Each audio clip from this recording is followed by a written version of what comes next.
Hi, I'm George Page, and this time on Nature, we have a film by one of the masters in the art of natural history filmmaking, Alan Root.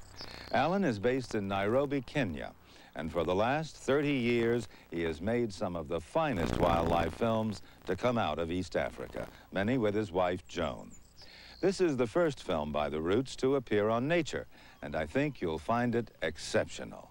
It's a dramatic and moving story of how wildlife survives the drought and famine that so often strikes East Africa.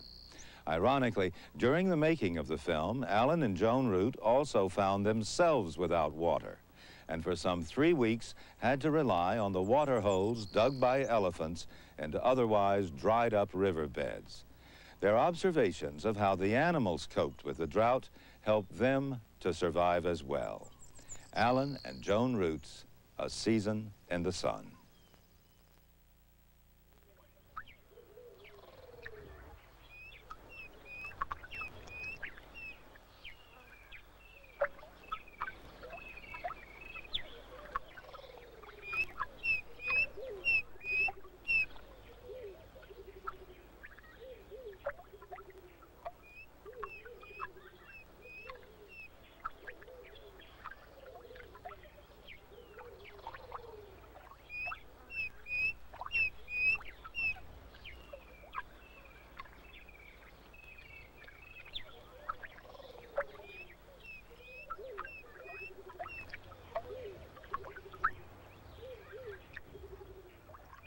The rainy season in East Africa lasts for only a few weeks, and from the time the last drop of rain falls, the sun comes out again, and the land starts to dry out. By the end of a long dry season, the earth looks like the surface of some distant, hostile planet.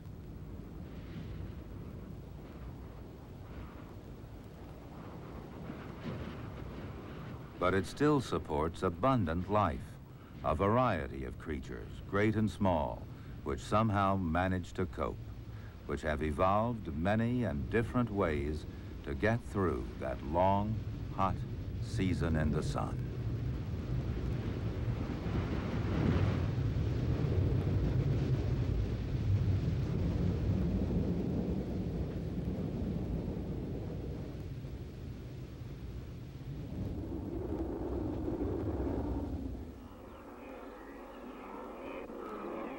For the grazing animals, the African summer comes all too quickly.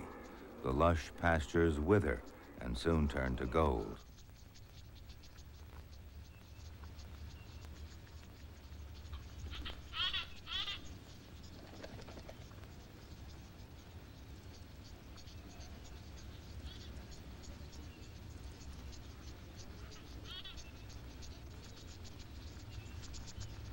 For everybody, food becomes more and more difficult to find, for the elephant and the tortoise, the buffalo and the mouse.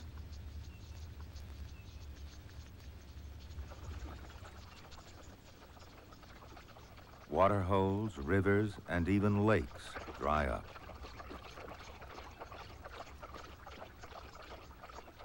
For those who come to drink, it means great hardship. For those who live in water, the frogs, fish, and even the hippo, it can mean disaster. This is the story of just a few of those creatures, how their lives are affected by the drying up of the land, and how they manage to survive through dry season and drought until the rains come back.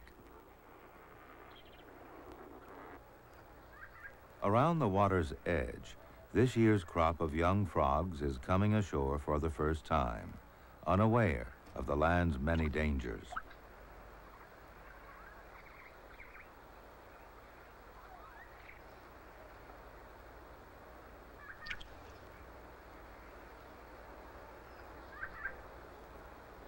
For the non-poisonous green snake, the froglets are easy prey.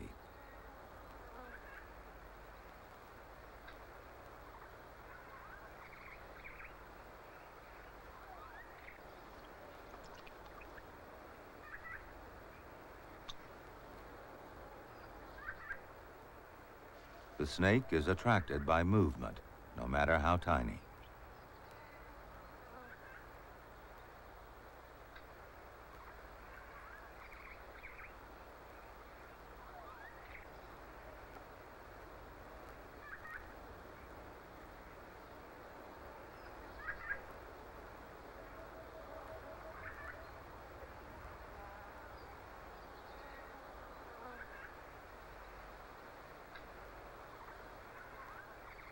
But there are frogs, and there are bullfrogs, and frogs, too, are attracted by movement.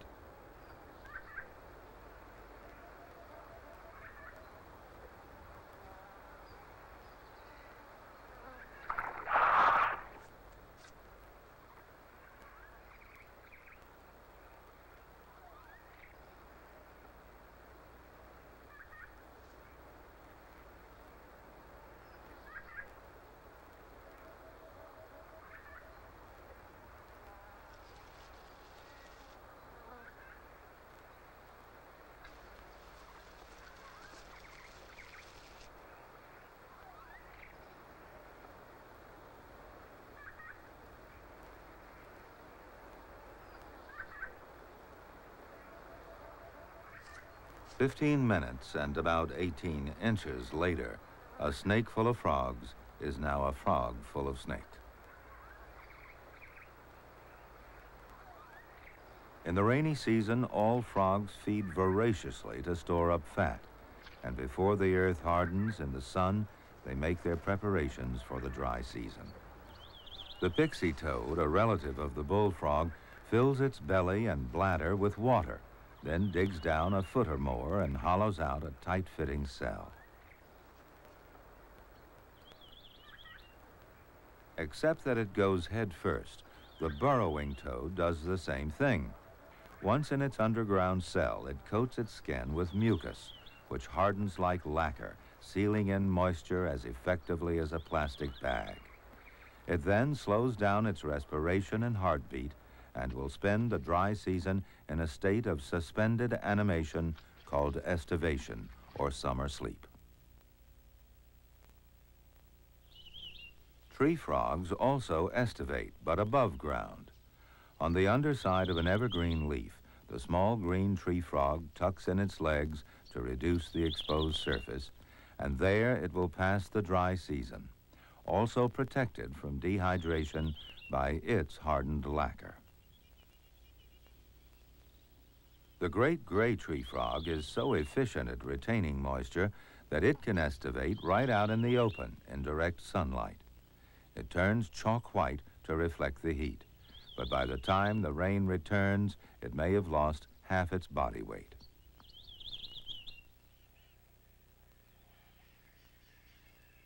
The tortoise spends its summer sleep in a clump of bushes, where it can expect constant shade. Snails burrow underground, and there close off their shell with a watertight seal to keep from drying out.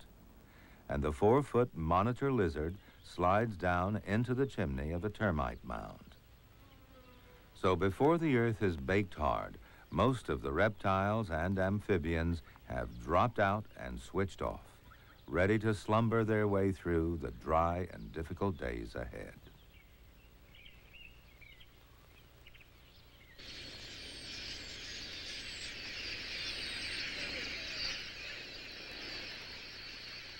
The water holes shrink, consumed by sun and wind and countless tiny sips. The frogs have left, but the fish must stay. These are killifish. The 2-inch-long male is displaying to a prospective mate. As the level drops and the water becomes warmer and murkier, the fish fight, display, and mate as if there were no tomorrow. And for most of them, there is no tomorrow.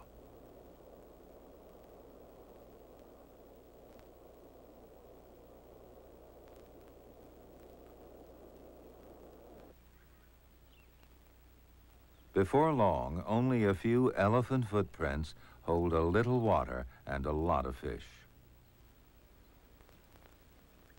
They jump desperately because of the heat, and occasionally one may land in a deeper, permanent pool.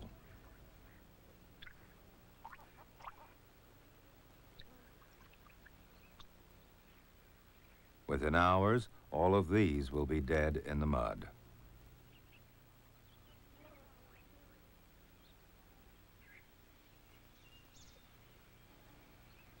This wildebeest was trying to drink from the middle of a drying swamp when she got stuck.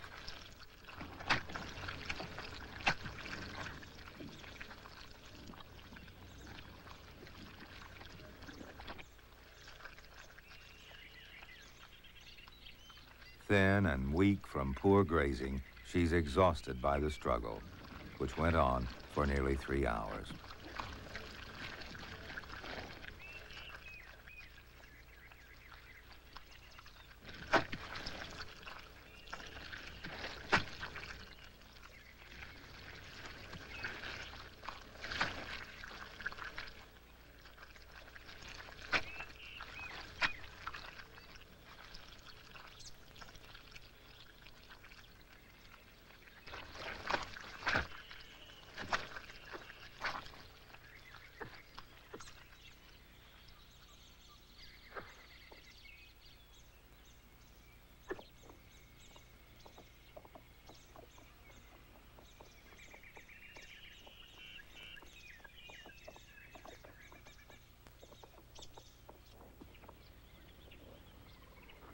Many water holes are no more than a mud puddle now, and the heavyweights are forced to drink side by side.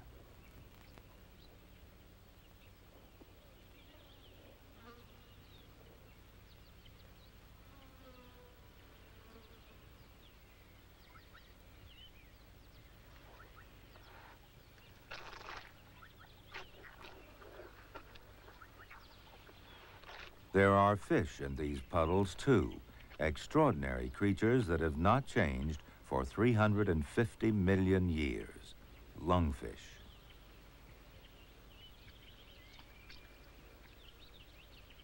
The lungfish is a relic of the Devonian period.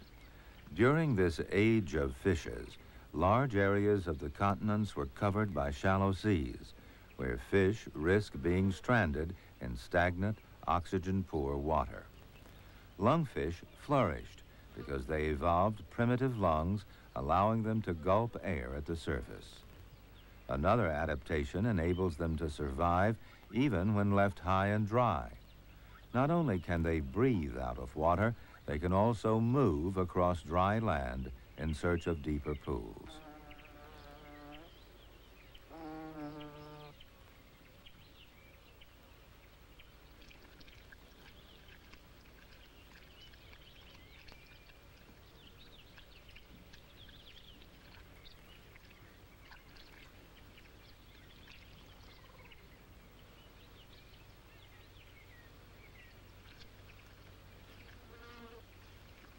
As the last puddle dries out, the lungfish buries itself in the mud, and there, like the frogs, it goes to sleep.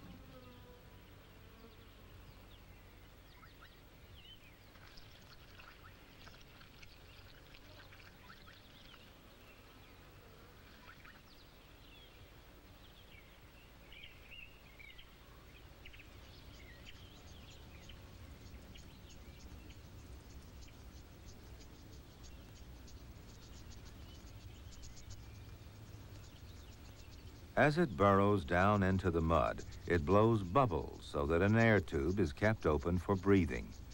Then the fish will curl up and encase itself in a layer of mucus, which dries into a parchment-like cocoon and keeps it moist. With all functions slowed down, it can, if necessary, sleep for up to 4 years, awaiting the rains.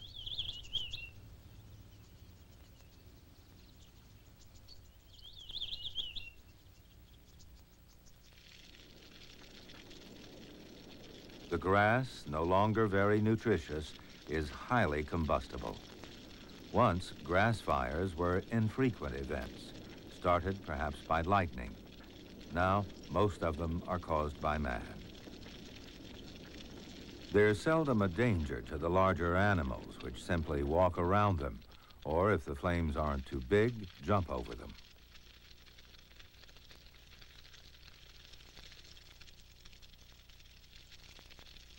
Some animals take advantage of the fires, like this baboon, catching locusts as they flee the flames.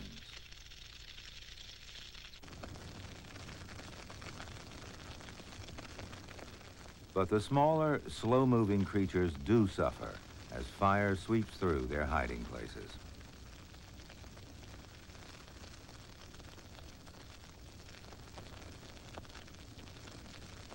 This tortoise was heading for a bare patch of ground where another has already found refuge. It's overtaken, but if the flames pass quickly enough and the grass is not too dense, it will survive.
Thousands of tons of grass covering hundreds of square miles may go up in flames, and countless tiny lives are lost. Great flocks of storks, guided by the pillars of smoke, come dropping in for a feast.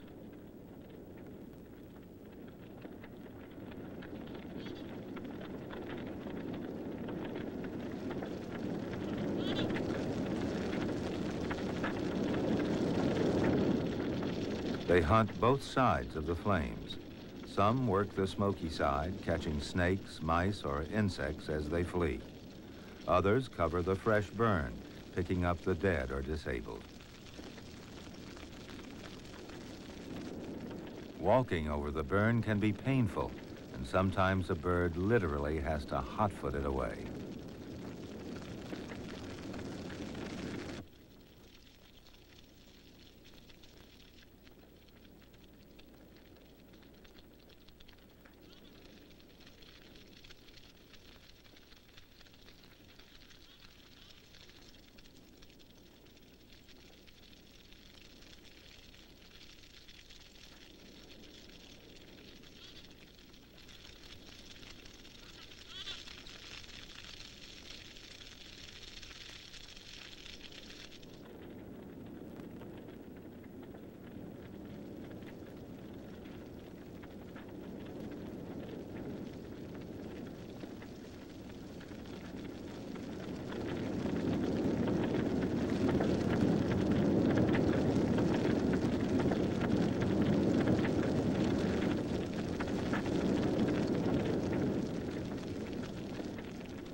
The winds often change at night, and by morning, the fire has burned itself out. The wind that drove the flames before it also carried thousands of tiny spiderlings, which now festoon the scorched grass with a vast gossamer cat's cradle.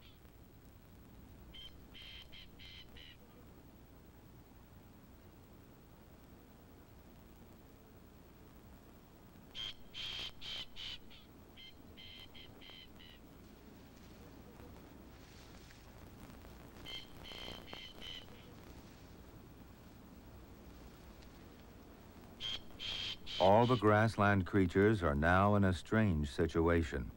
Their coloring, evolved as camouflage in the tawny grass, is useless now, but it's the same for hunter and hunted alike. The dik-dik, which knew every clump of grass and hiding place in its territory, has no concealment. But neither has the cheetah. So for them, nature's precarious balance is little changed.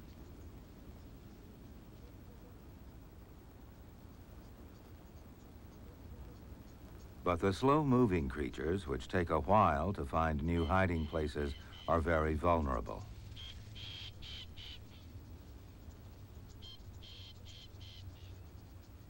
And for those which prey on them, if for no one else, this is a time of plenty.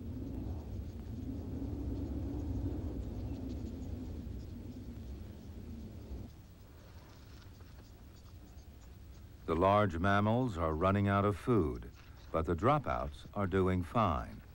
On evergreen and in edible bushes like this one, tiny green tree frogs are asleep and well, requiring neither food nor water. The great gray tree frog has lost a little weight, but is safe on her sunny perch.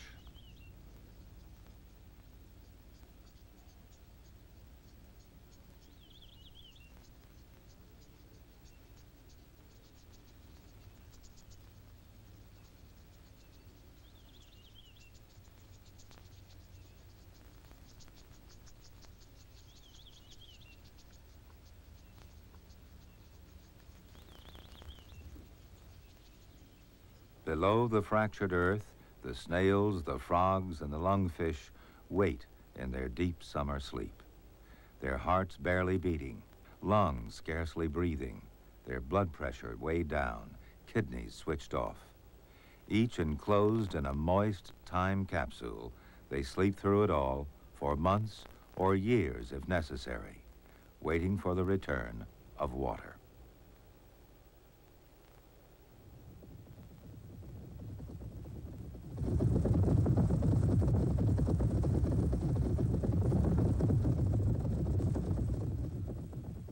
Above ground, the dust and smoke in the air make for a spectacular sunrise. But until the rains come, every new day belongs to the vultures.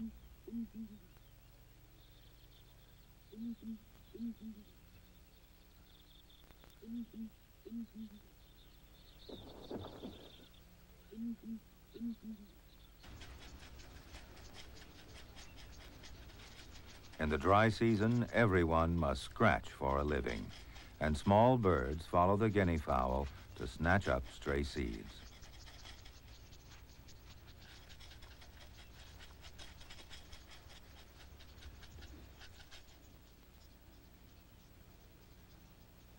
Incredibly, there is one bird that chooses to nest in these harsh conditions. Perfectly camouflaged in the burnt grass, the yellow-throated sand grouse sits on her eggs. Morning and evening, she leaves her nest and, together with her mate, flies off to the nearest water to drink.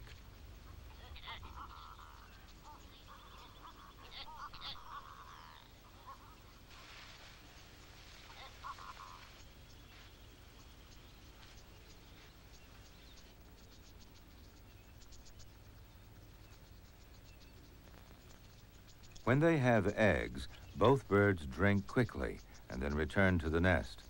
But once the chicks have hatched, the male does a strange thing. While drinking, he wades in and dips his belly in the water.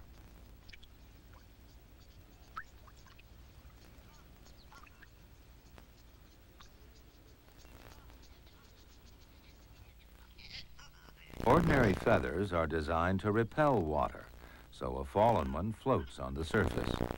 But on his belly, the male sand grouse has a patch of special feathers which absorb water like a sponge. They're covered with tiny filaments which swell and quickly become waterlogged.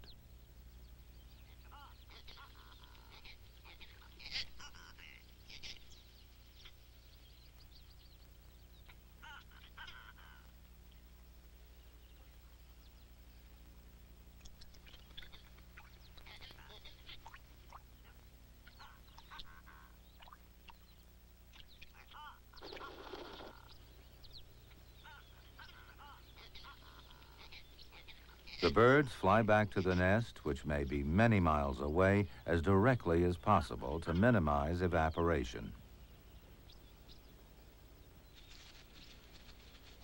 With the female leading the way, they hurry to the waiting chicks, which have been lying motionless in the grass, relying on their camouflage to protect them.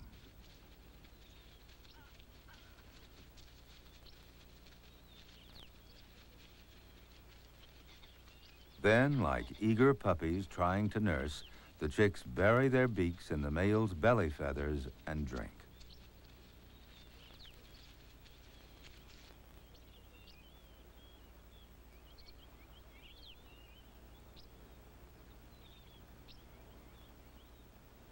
Strangely, the female does not have these special feathers.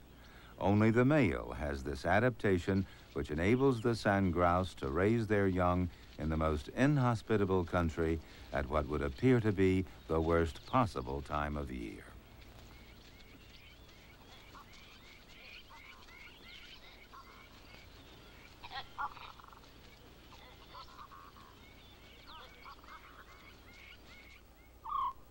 Among the clumps of dry grass is the tiny burrow of the pygmy mouse, a creature small enough to sit easily in a teaspoon. One of its native names is the pebble herdsman, because of its habit of piling small stones at the entrance to its burrow.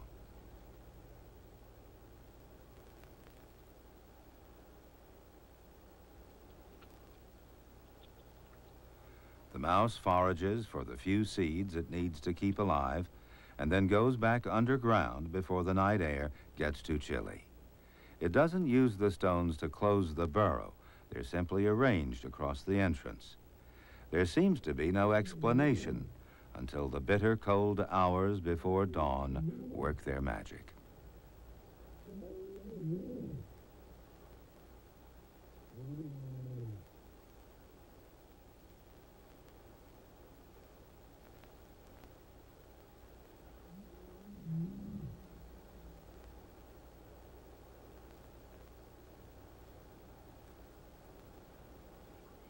The stones are placed at the interface of the cold night air and the warm, moist air of the burrow. Dew forms on the pebbles, and at dawn, the pygmy mouse emerges for a pygmy-sized drink.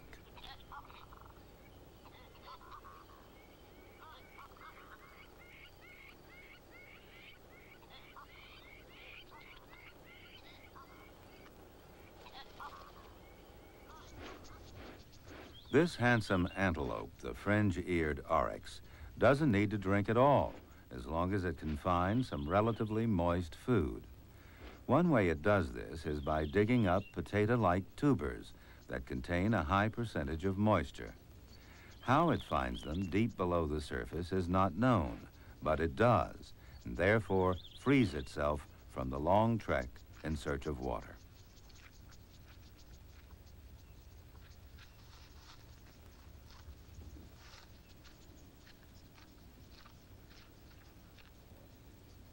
For the elephants, which must have water and lots of it, there's no escape from that endless search. An old cow leads her family along a dry riverbed to a place where she knows they will find water below the surface.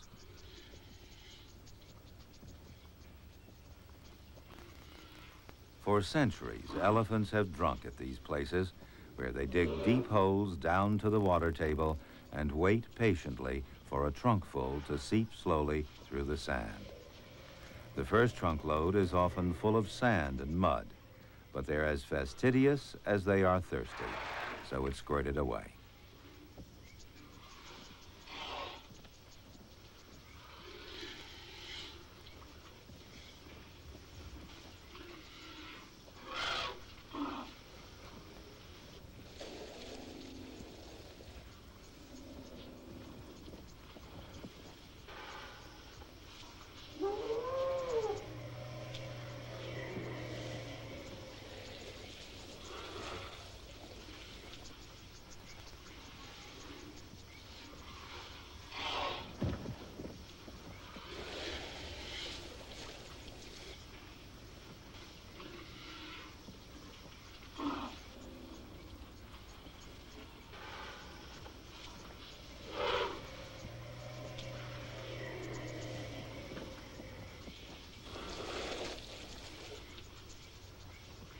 It takes several hours for a herd to drink, and there's non-stop traffic around the wells day and night.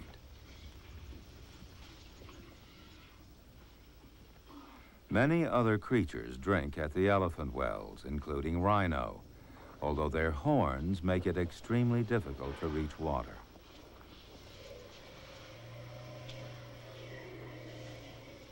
The elephants can now go for several days before they need to drink again, and will travel many miles searching for food. But the rhino remains here, within easy reach of water.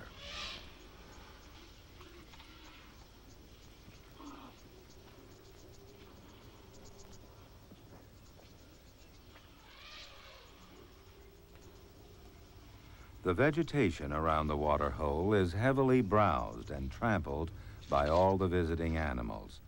So when a dry season lengthens into drought, the rhino is often one of the first large animals to die, not of thirst, but of hunger.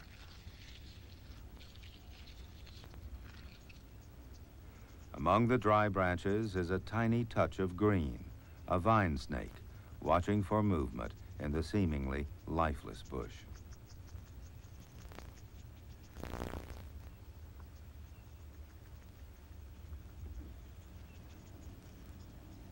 The great gray tree frog must not jump. If it does, there's a chance it will escape the snake. But exposing its legs and belly to the baking air would bring dehydration and death within hours. In the heat, the tree frog plays it cool.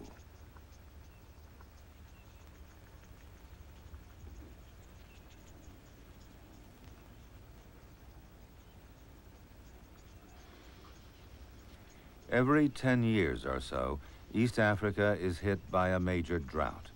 The hardships of a normal dry season are magnified, and many creatures are overwhelmed.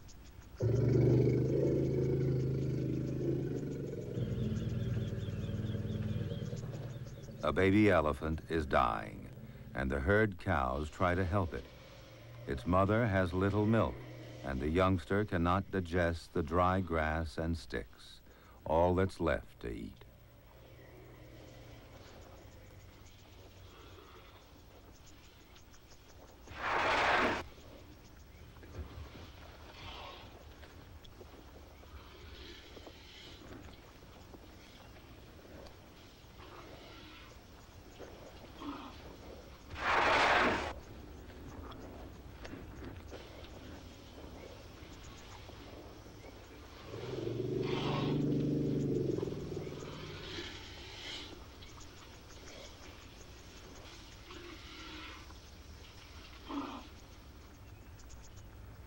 For 4 hours, the herd stands over the youngster, then driven by thirst and hunger, they move on.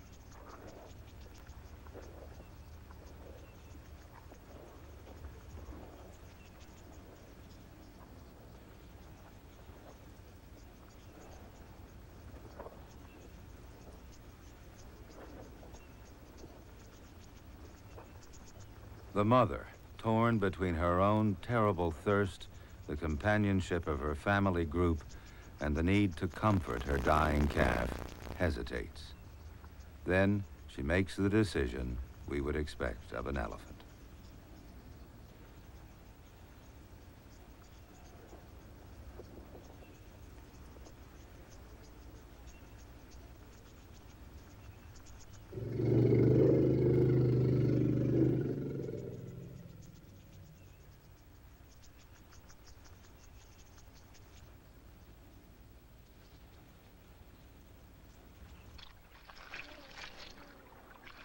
The drought is tightening its grip.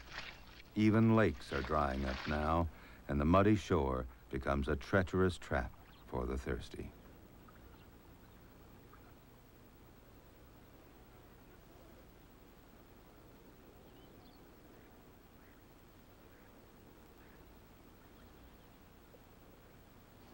In pools of mud around the lake shore, hippos gather in pathetic huddles.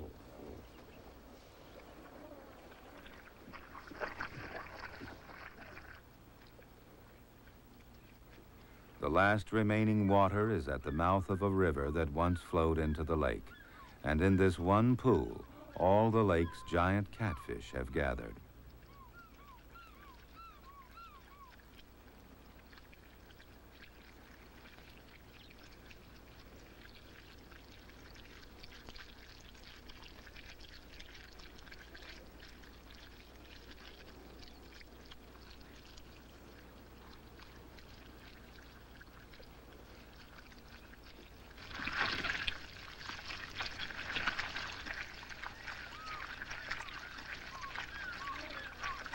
Like the lungfish, catfish can gulp air, so they survive in this mud even though it has no oxygen.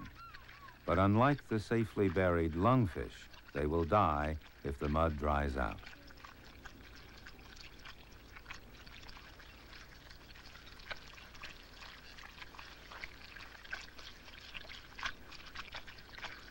And then they are joined by the hippos.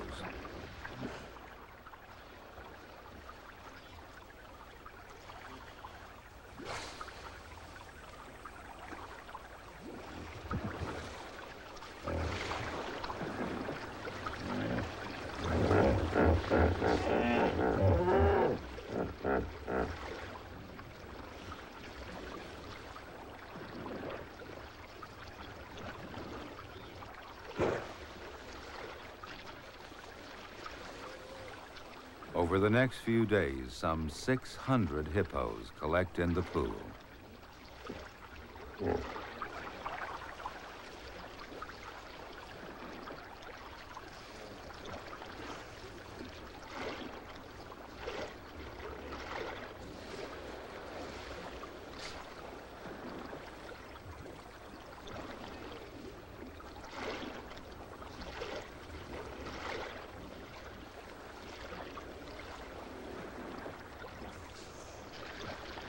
There is even one born into this desperate society.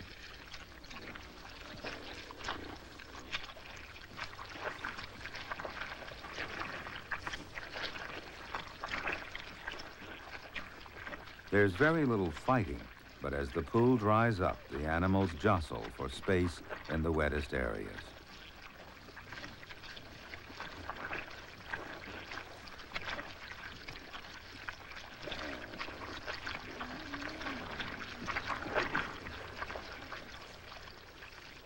Without water to cover them, the hippos suffer terribly from the sun and heat exhaustion.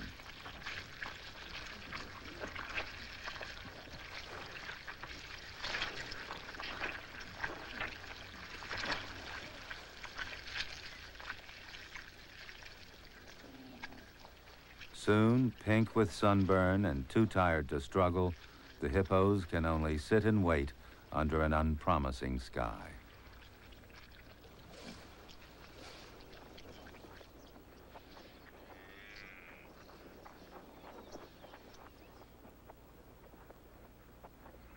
The dry season is a time of testing, a process of elimination when a species is refined and distilled, when any creature below standard must fall by the wayside.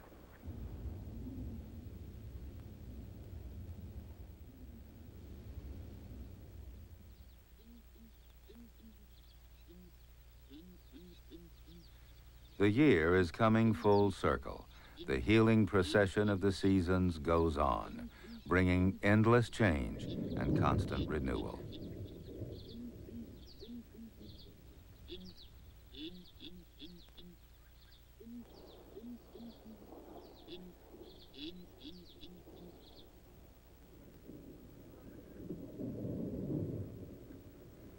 And so, eventually, the rains come, gently at first, like a requiem, with gauzy veils and soft tears upon the waiting earth.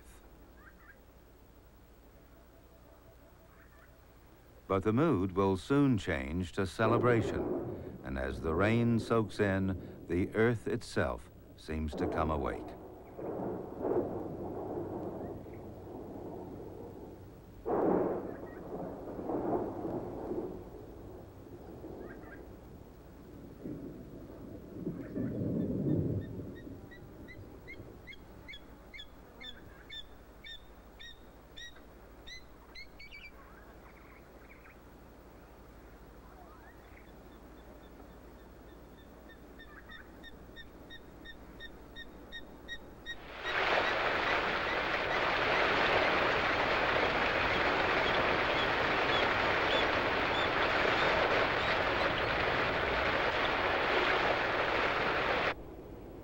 Deep below ground, kissed awake by the princess of rain, the dry husk of a bullfrog swells and splits his old skin, and then spoils his princely image by eating it, a meager breakfast after a very long night.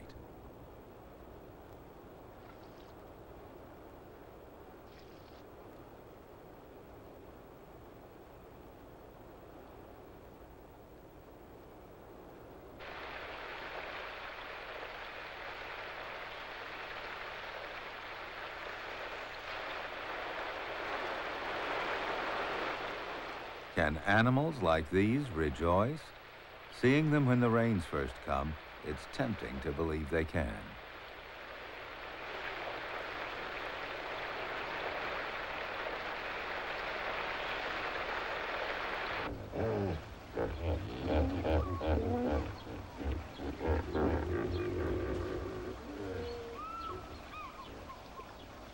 And as night falls over the flooded land, the frogs certainly appear to do so.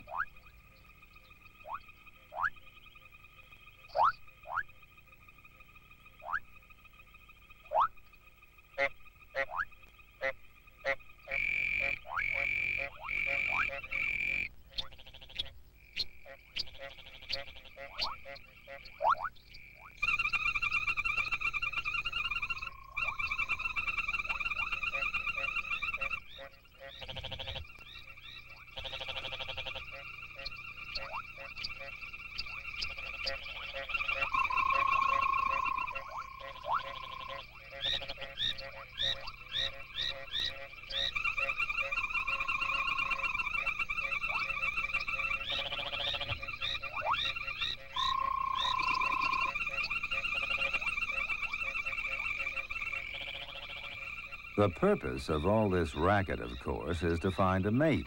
And in the noise and excitement, quite a few mistakes are made. Boy meets boy, for example.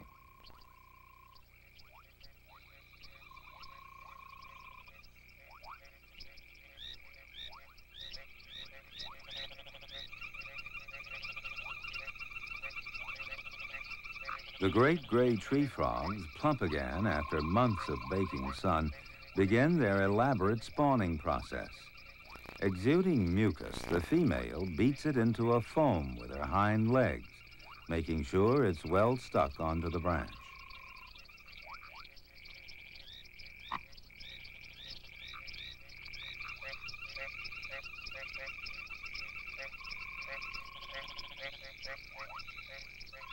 Now she lays 200 or 300 eggs into the mass of foam, and the male fertilizes them while helping with the mixing.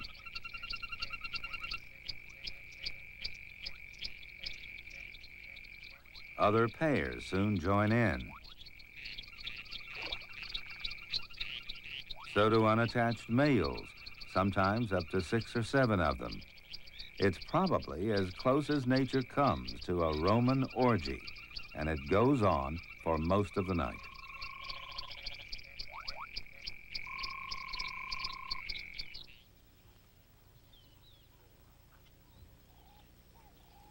Dawn finds a solitary female putting the finishing touches to her nest, which she now leaves to take its chances with nature.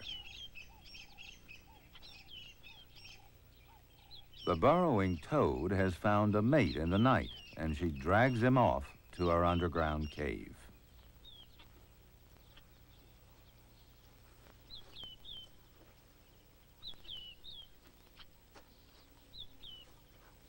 A few inches down, the female lays about 200 eggs in a capsule of jelly, and there, in contrast to the tree frog, she carefully guards them.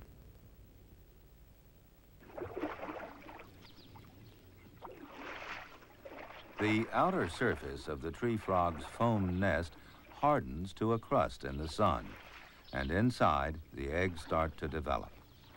A few days later, the burrowing toad's eggs hatch, and the tadpoles wriggle up onto the mother's body.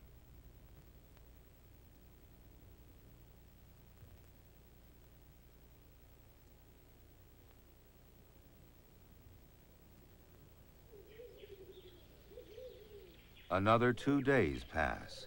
Meanwhile, the toad has dug a tunnel to the water's edge, and the tadpoles wriggle down this tunnel to the water.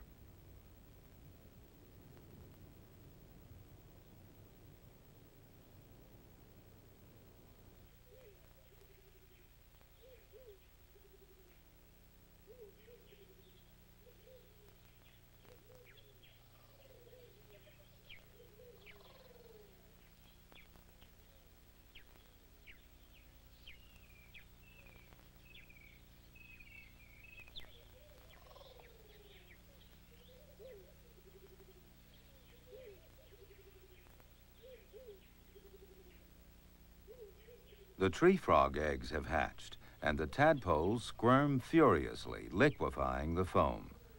When it's watery enough, the crust will dissolve and the tadpoles will drip out of the bottom of the nest.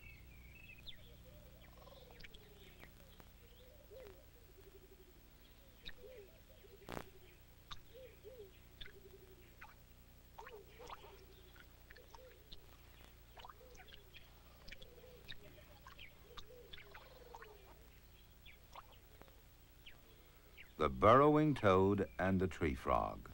Two totally different ways of getting through the dry season, and totally different ways of breeding when the rains finally come. And then there's the most amazing sleeper of them all. For months, the lungfish has been immobile. But now, as the water seeps down, it starts to struggle upwards. It will take many hours before this entombed, air-breathing creature emerges to live like a real fish again.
The bush is a blaze of color now.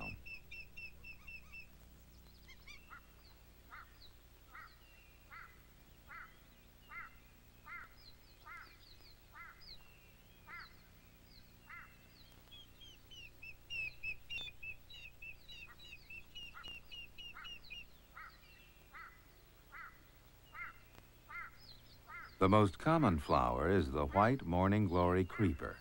It wraps around the broken bushes like fresh bandages, covering the wounds of the dry season.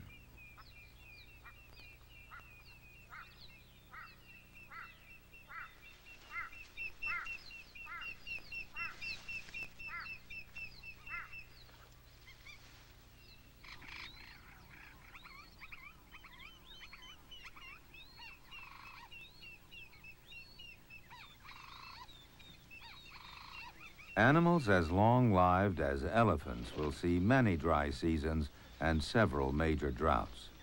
For them, the rains are a time to eat and get back into good condition. For other creatures, the command is to eat and to mate.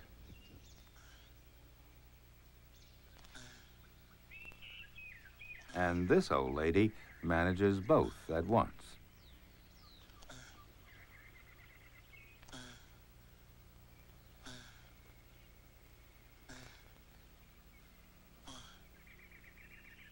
If any one animal symbolizes the urgency and vigor of the rainy season, it's the killifish, those exquisite creatures we last saw dying in a mud puddle.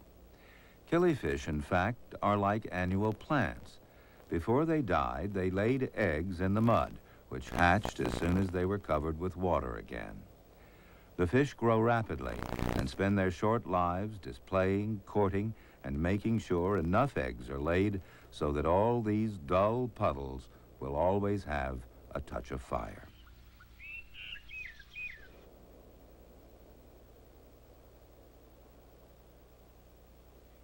The eggs are laid singly, pushed into the mud by a stabbing action of the female's anal fin.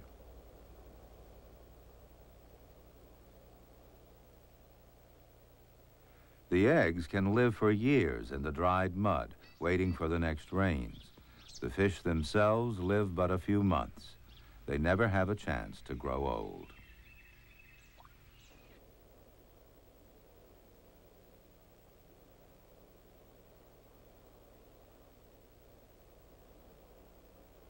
In their short lives, energy never flags and beauty never fades.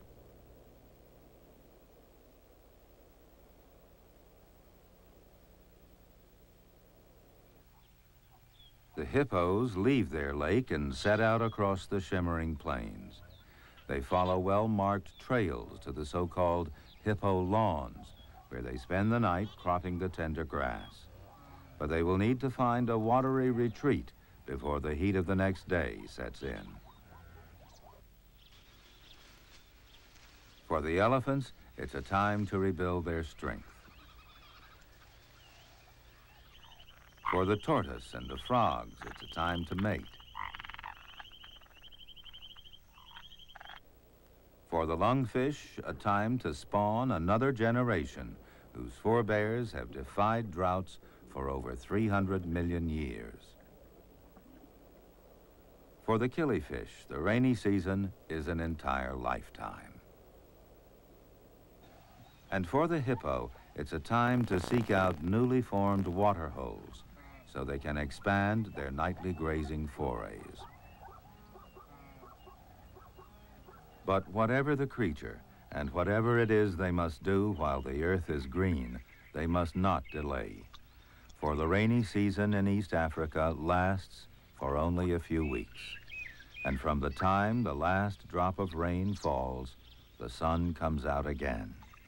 The land starts to dry out, and so begins another season in the sun.